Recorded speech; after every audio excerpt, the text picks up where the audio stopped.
Geography का देखेंगे आज प्रायद्वीपीय पठार जो पाठ था। तो प्रायद्वीपीय पठार देखेंगे। प्रायद्वीपीय पठार गोंडवाना लैंड का हिस्सा है। किसका है? तो गोंडवाना लैंड का हिस्सा है, जिसका आकार वो त्रिभुजाकार है इस तरह का।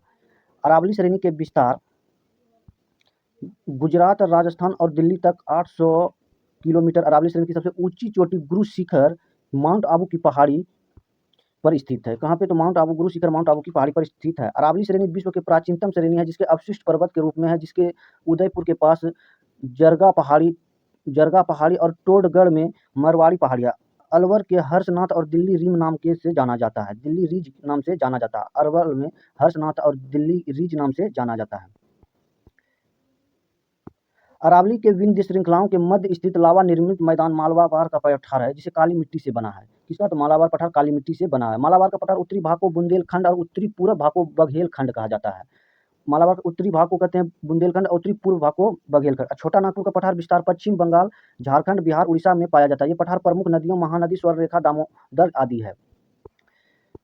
मेघालय का पठार भारतीय प्रायद्वीप के बीच मालदा गैप है। कौन सी गैप? तो मालदा गैप। दक्कन का पठार के अंतर्गत सतपुड़ा पहाड़ी, निम्न पश्चिम घाटी, पूर्व घाटी कर्नाटक का पठार मैकाले श्रेणी आती है। तो ये दक्कन के पठार में सतपुड़ा श्रेणी नर्मदा और ताप्ती नदी के मध्य स्थित है, जिसके अंतर्गत सतपुड़ा पहाड़ी, राजपीपला, मैकाले, महादेव श्रेणी आते हैं। सतपुड़ा श्रेणी की सबसे ऊंची चोटी धूपगढ़ जो 1350 मीटर है, महादेव पर्वत पर स्थित है। मैकाले पहाड़ की सबसे ऊंची चोटी अमरकंटक है, जो कि 1066 मीटर है, जिसे नर्मदा और सोन नदी निकलती है। कौन सी नदी? तो नर्मदा और सोन नदी निकलती है। बालाघाट श्रेणी सतमाला श्रेणी है, जो हरिश्चंद्र श्रेणी महाराष्ट्र में है, जबकि मल्यागिरी और मेघसानी पर्वत उड़ीसा राज्य में है। मल्यागिरी और मेघसानी पर्वत कहाँ? तो उड़ीसा में है। हरिश्चंद्र श्रेणी महाराष्ट्र में है। बालाघाट श्रेणी, सतमाला श्रेणी, ये सब है महाराष्ट्र में। महानदी के बेसिन को छत्तीसगढ़ का मैदान कहा जाता है।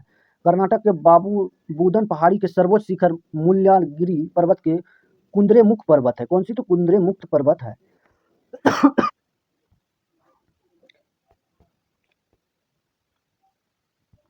सेवराय, जवादी और पंचमलाई पहाड़ी तमिलनाडु में स्थित है। तो ये तीनों पहाड़ियाँ कहाँ स्थित है? तमिलनाडु में स्थित है।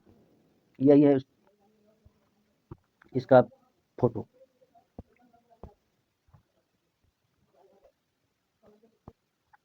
तो अब देखिए पूर्वी घाटी। पूर्वी घाटी की सबसे उच्चतम चोटी विशाखापट्टनम है, जबकि दूसरी ऊंची चोटी महेंद्रगिरी है।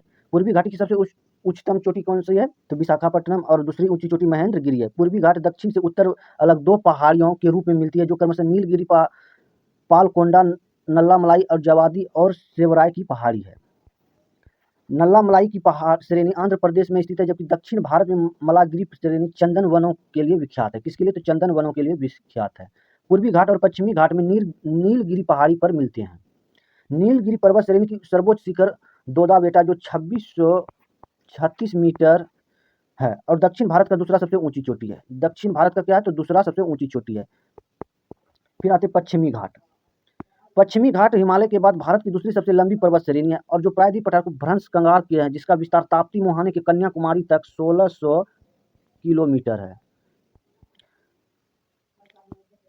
पश्चिमी घाट को सह्याद्री के नाम से जाना जाता है और दो भागों में बढ़ती है, उत्तरी सह्याद्री और दक्षिणी सह्याद्री। 6 डिग्री अक्षांश रेखा जो गोवा से गुजरती है, उसे दोनों सह्याद्री को विभाजित करती है। तो कितना? 16 डिग्री। उत्तरी सह्याद्री की सर्वोच्च शिखर कलसुबाई, जो 1646 मीटर है, और दूसरी ऊंची महाबलेश्वर, जो 1438 मीटर है। कृष्णा नदी निकलती है। कलसुबाई 1646 मीटर, दूसरी ऊंची चोटी महाबलेश्वर जो 1438 मीटर, कृष्णा नदी निकलती है।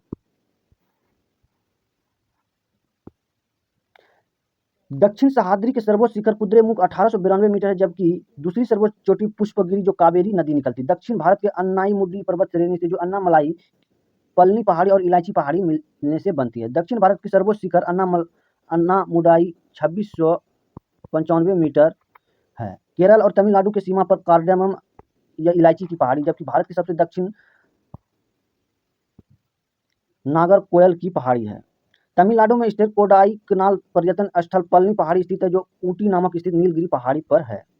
तटीय मैदान के तटीय मैदान भारत के पश्चिम तट को गुजरात से गोवा तक की तट को कोंकण तट और गोवा से कर्नाटक मंगलोर की कनारी तट कहते हैं।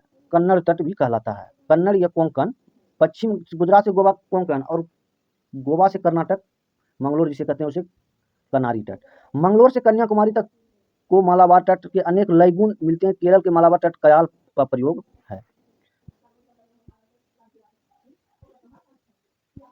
उड़ीसा तट के उत्तरी सरकार तट और उत्कल मैदान जो है हुगली और कृष्णा नदी के डेल्टा के मध्य स्थित। तमिलनाडु के तट कोरोमंडल तट और लौटते मानसून से वर्षा होती तो आंध्र प्रदेश के कुछ जिले रॉयल सीमा तट कहलाता है। रॉयल सीमा तट कहलाता है।